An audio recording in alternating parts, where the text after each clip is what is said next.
So a few months after the launch of the Vivo V19, we get the V20 SE, which is of course part of the V20 series. This is supposedly the cheapest version of the lot. But with that said, you've seen Yvonne unbox the whole thing, so I'm gonna talk about the phone now. What this comes with is a 6.44-inch AMOLED Full HD display with a drop notch in the middle. It's got a pretty thick chin bezel, but the side bezels are respectably thin. They're fine. The phone itself is also quite slim. Now, this phone comes in two colors, Gravity Black and Oxygen Blue. This is Gravity Black, although it does look a little like dark blue, especially in the light.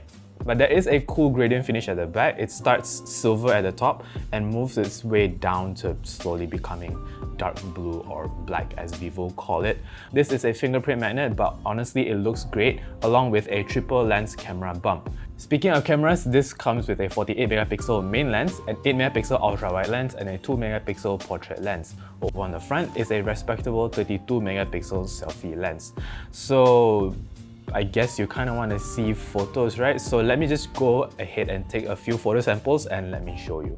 Now I've left the settings at default, so this is 12 megapixels, the regular mode with HDR turned on and AI scene recognizer turned on, and the image is incredibly sharp with decent high dynamic range and contrast as well.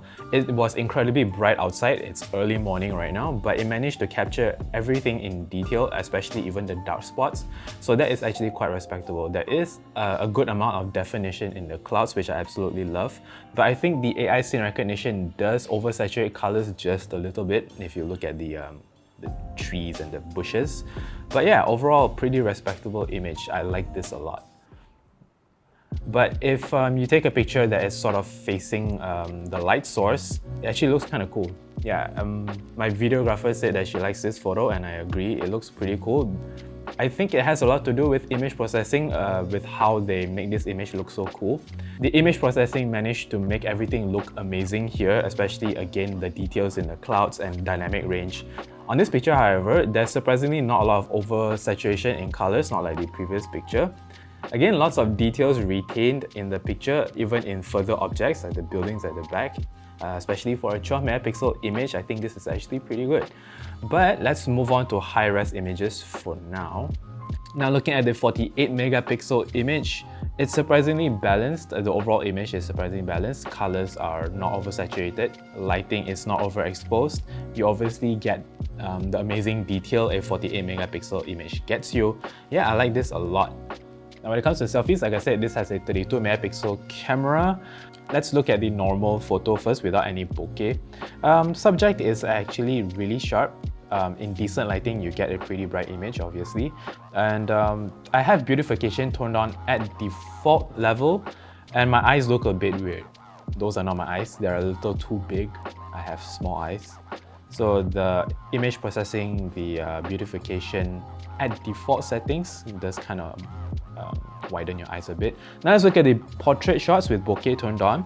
Surprisingly, not a lot of subject matter cropped out with the bokeh effect, although bits of strands of hair that are on the edges are eaten up by the bokeh, but overall it's fine. Again, subject is very sharp. Again, in decent lighting, bright image. Yeah, I like this a lot. The bokeh effect, of course, is not very natural. It's not DSLR quality, obviously. It is soft bokeh. It's definitely something we've seen before. It's been tried and tested. It's what people like, this sort of bokeh. Yeah, so in terms of cameras, you've got a pretty decent, reliable set of triple lens at the back end. The 32-megapixel selfie camera. No problems there. Finally, let's talk about specs. This phone comes with a Snapdragon 665 chipset along with 8GB of RAM and 128GB of internal storage, which you can expand up to 1TB with a micro SD card. Powering this phone is a respectable 4100 mAh battery, which can be charged using Vivo's 33-watt flash charger, which comes in the box. So pretty cool. Now running on this phone is FunTouch OS 11 based on Android 10, and looking at it, it's actually quite minimalistic and I like it a lot. Everything is really smooth and snappy, also thanks to the Snapdragon 665 chipset. There is dark mode as well. You know I like my dark mode.